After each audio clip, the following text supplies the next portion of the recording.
शानदार शामियाना उभारला होता आणि अशा या शामियान्यात कानडवलं पडुले तयारा, कानडवलं पडुले तयारा. सय्यद बंडा त्याच्या संगतीला, सय्यद बंडा त्याच्या संगतीला, शिवबाच्या संगती महाला.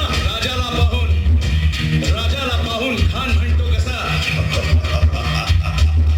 आओ आओ शिवाजी, आओ हमारे गले लग जाओ. खानानं राजाला आलिंगन दिलं आणि दगा केला. अभिमान मान्या, अभिमान मान्या, कट्यारीचा वाद त्यानं केला, कट्यारीचा वाद त्यानं केला. खर खर आवाज झाला, खर खर आवाज झाला. चिलखत भटय अंगाला, चिलखत भटय अंगाला.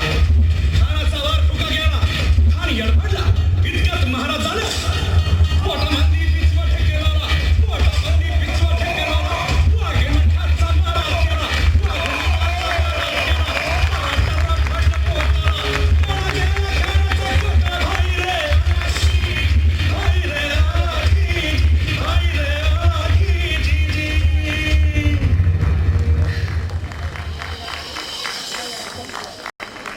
अफजल खानाच्या वधानंतर महाराजांनी स्वराज्यवाढीची मोहीमच हाती घेतली. पाता पाता पन्हाळ्यापर्यंतचा प्रदेश जिंकून घेतला. कोकणही ताब्यात घेतले. सर्वत्र फक्त विजयच विजय दिसू लागला. हिंदवी स्वराज्य वाढू लागले. अशा या वाढत्या हिंदवी स्वराज्यावरती संकटे येतच होती. पुढे स्वराज्यावर संकट आले ते म्हणजे सिद्धीचे, सिद्धी जोहरचे. सिद्धीने सुमारे 4 महिन्यापेक्षा जास्त पन्हाळ्याला वेढा घातला. या वेड्यातून महाराजांना सुटकेसाठी बाजीप्रभू देशपांडे, शिवा काशी व अनेक बांधरांनी पराक्रमाची शिकस्त केली.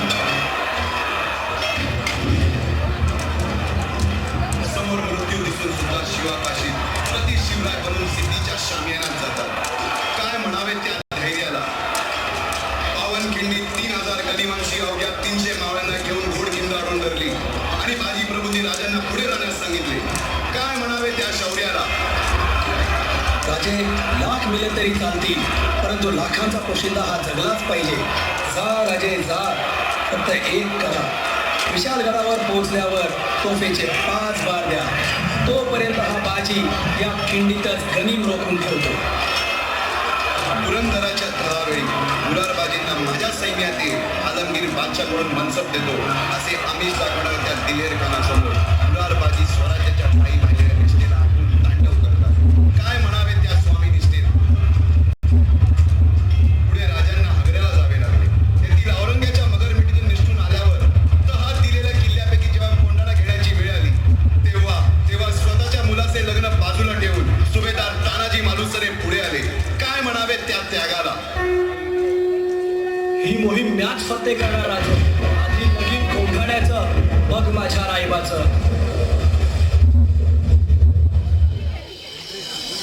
अशा या स्वराज्याच्या यज्ञकुंडात अनेक महावीरांनी शौर्याची, निष्ठेची, त्यागाची संविधा धारण करून आहुती घेतली. अशा कित्येक महावीरांनी पराक्रमाची पराकाष्ठा करत स्वराज्याचे एक एक दगड, चिऱ्या, पायऱ्या बसवल्या, घडवल्या. एक एक बुरुज बांधला गेला आणि आता वेळ आली त्या बांधलेल्या भक्कम गडावर विजयश्री धारण केलेला भगवा ध्वज चढवण्याची, म्हणजेच आपल्या महाराजांच्या, शिवरायांच्या राज्याभिषेकाची.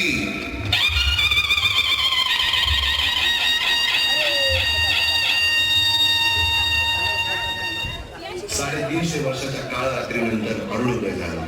भगवंतांनी दिलेला शब्द खरा झाला. हिंदवी स्वराज्य स्थापन करणारा, यवनांची पीडा नष्ट करणारा जाणता राजा राज्याभिषेकासाठी सज्ज झाला.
मंडळी कसा वाटलाय? एकदा जोरदार टाळ्या वाजवा करा, म्हणजे आम्हाला तुमच्या प्रतिक्रिया कळतील. सर्व कलाकारांना विनंती आहे, कृपया ग्रुप फोटोसाठी पुन्हा एकदा जवळ जाऊन थांबावं. आवर्जून सांगा असं वाटतं मंडळी, जवळपास 40हून अधिक कलाकार या ठिकाणी आहेत आणि सर्वात छोटा कलाकार किती वर्षांचा नाही, महिन्याचा आहे. निदिशा नीरज दलाल, फक्त 4 महिने, बाल शिवाजीची पाळणं जोडले. तर 4 महिन्यापासून तर मे बी 40-50 वर्षापर्यंत, 55 वर्षापर्यंत, 60 वर्षापर्यंतच्या लोकांचा यामध्ये सहभाग आहे. अशातूनच समाज एकत्र येत असतो आणि हेच या कार्यक्रमाचं मुख्य उद्दिष्ट आहे, सर्वांनी एकत्र येणे. जोरदार टाळ्या सर्व कलाकारांसाठी. सर्वांचे नाव घेणे इतका वेळ आपल्यापर्यंत नाहीये, पण तुम्ही त्यांना प्रत्यक्षात भेटू शकता. ते खाली आपल्यासोबत फोटो सेशन साठी सुद्धा अवेलेबल आहे. महाराज खुद्द आहेत आणि आपल्या आजचे अध्यक्ष सुनीलजी नेवे यांच्याकडून 500 रुपयाचं रोख बक्षीस कार्यक्रमासाठी आलेलं आहे. जोरदार टाळ्या सर्व कलाकारांसाठी.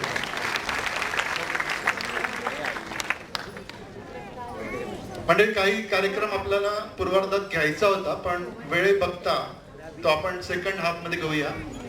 पुढच्या 5च मिनिटांमध्ये जेवणाची व्यवस्था होत आहे.